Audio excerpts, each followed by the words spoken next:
From dark passages to harrowing tales, the Bible is full of some unsettling messages. Whether it's a cautionary tale, a dark interpretation, let's waste no time and dive right into the top 10 unsettling messages hidden inside of the Bible. Starting off this list, in our number 10 spot we have the kingdom. This passage is one that comes from Matthew 7:21-23, and it reads, "Not everyone who says to me, 'Lord, Lord,' will enter the kingdom of heaven, but the one who does the will of thy Father who is in heaven. On that day many will say to me, 'Lord, Lord, did we not prophesy in your name, and cast out demons in your name, and do many mighty works in your name?' And then I will declare to them, I never knew you. Depart from me, you workers of lawlessness." Some people feel as though this passage is suggesting that there are people out there who believe themselves to be Christians, and people who are thinking that they are going to go to heaven or paradise when they die, but in reality, they don't know God at all, and he sees things very differently than they do. Definitely drives home the fact that not all good work lands people a spot in heaven. In our number 9 spot today, we have the judgment of Solomon. When two women approached King Solomon with a question,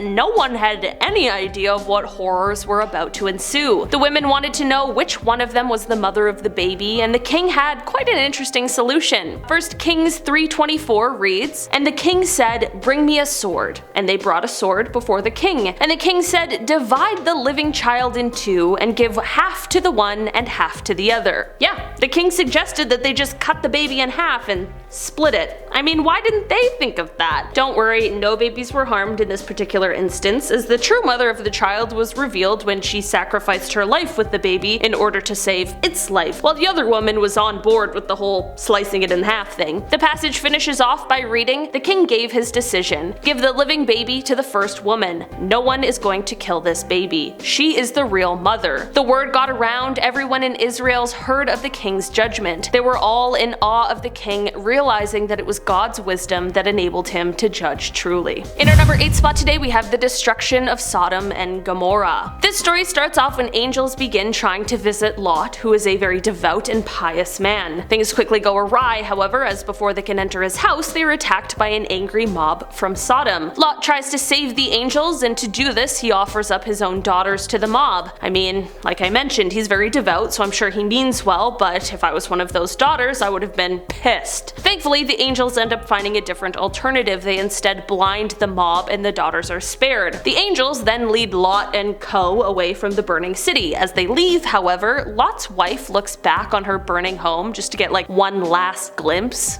Can we really blame her? Well, apparently someone can, because when she looks back, she is immediately turned into a pillar of salt due to her apparent lack of faith. If you can believe this, that isn't even the craziest part of the story. But the next part is not written for YouTube guidelines, so there's not much of it that I can repeat. Let's just say that Lot and his daughters find a cave to hide out in, and they decide to continue on the lineage. I'm not really sure what the lesson in this one is, to be honest. Don't look back as you're fleeing your home, offer up your own daughter for sacrifice. I don't know, man. In our number 7 spot today, we have Gabriel. So in many of the texts, angels are like the messengers of God, but they also have their own powers and abilities that they can use as they see fit. In one particular story, Archangel Gabriel is sent to announce the birth of John the Baptist to Zechariah, but when Gabriel does this, he gets a less than enthusiastic response from Zechariah.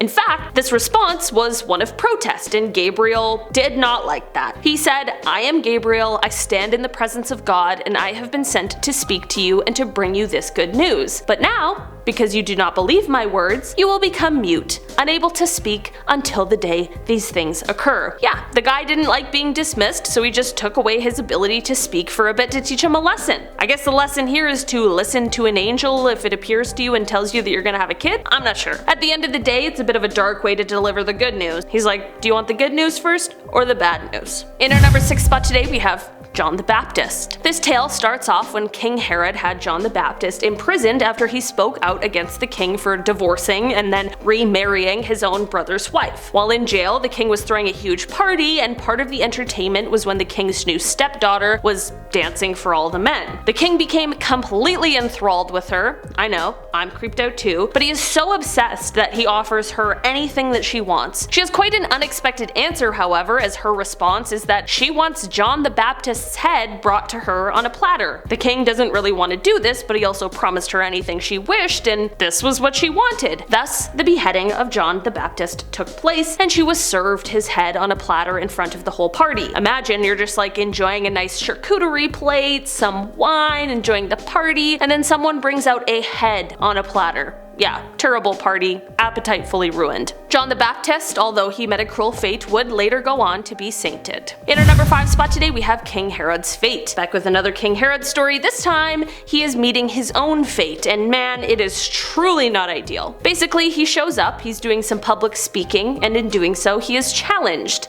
Despite this challenge, he still refuses to acknowledge God as the one true God. If we know anything about that in the Bible, it usually does not end well for those who don't acknowledge this. This leads to Herod immediately being struck down by God. I mean, he wasn't just gonna stand for that, especially in front of a bunch of his followers, but that isn't just the average striking down. He didn't just die right there on the spot. Oh no, his fate had to be much worse than instant death. Instead, he likely wished that were the case, as he met his fate by slowly being eaten alive by worms from the inside out. Slow, agonizing, completely dreadful. This story truly is not for the faint of heart, but it serves as a great reminder for those who believe in the stories of the Bible. In our number 4 spot today, we have the 4 horsemen of the apocalypse. These 4 entities are described as part of the prophecy by John in the book of Revelations. Many people take their story to mean that these horsemen are those who will bring the apocalypse, and that they are the harbingers of the last judgment. It is said that pestilence or plague will ride in on a white horse, war on a red horse, and famine on a black horse, and death on a pale horse. The story in the Bible speaks of how a quarter of the Earth's population will be killed by a combination of all of the horsemen. All in all, while these horsemen definitely have creepy descriptions, nothing is as creepy as the thought of them bringing the apocalypse with them. In our number 3 spot today, we have Jehoram and the Mothers. For this one, I'll start with the passage and we can dive into what it all really means after. So 2 Kings 6:28-29 reads, "And the king said unto her, What aileth thee? And she answered, This woman said unto me, Give thy son, that we may eat him today, and we will eat my son tomorrow. So we boiled my son, and did eat him. And I said unto her the next day, Give thy son, that we may eat him, and she hath hid her son." If you didn't quite catch that, this passage tells the story of 2 starving women who agree to their own children in order to survive. Once they eat the first woman's child, the second woman doesn't hold up her end of the deal and instead hides her son to protect him. The story is clearly very gruesome and horrible, but many people believe its desperation and deceit shows not only the king but also the reader the severity of what people are going through when they are enduring an enemy siege. In our number 2 spot today, we have Raphael. Raphael is one of the true archangels, and he is the 4th oldest of the 5. He is a powerful healer, a guardian angel, and a great fighter, but there is just one unsettling story in particular that I really want to talk about, and that story comes from the book of Enoch. In this story, Raphael is in a battle with the demon Azazel. Raphael is able to defeat the demon, but decides to subject him to a fate worse than death. The story writes, "Bind Azazel hand and foot, and cast him into the darkness, and make an opening in the desert, which is in Duadel, and cast him therein. And place upon him rough and jagged rocks, and cover him with darkness, and let him abide there forever. And cover his face, that he may not see light. And on the day of the great judgment he shall be cast into the fire." If that wasn't clear enough, Raphael tied this demon up, buried him alive in a hole full of rocks in the middle of the desert, where he now just gets to wait until he can be thrown into a fire and burned alive. I gotta say, that is very dark, but it has become abundantly clear: do not mess with an angel, okay? In our number 1 spot today, we have the Nephews. Moses had 2 nephews named Nadab and Abihu, and their father Aaron was quite important to the priest community, and he was the only one who was meant to make sacrifices to God. These 2, however, decided that they too should be good enough to burn an offering, but things did not go to plan for them. You know, no one can start feeling too good about themselves without some kind of consequence. We don't want anyone getting too big of an ego around here. When this happened, God decided to send a huge fire from heaven that completely engulfed both of the men and just fried them to ash on the spot. Right where they stood, they ended up completely charred, and everyone learned a very valuable lesson that day, it seems. Alright guys, that has been our list for today. Thanks so much for checking it out. I've been your host today, Olivia Kozolowski, and I will see you again soon. Bye!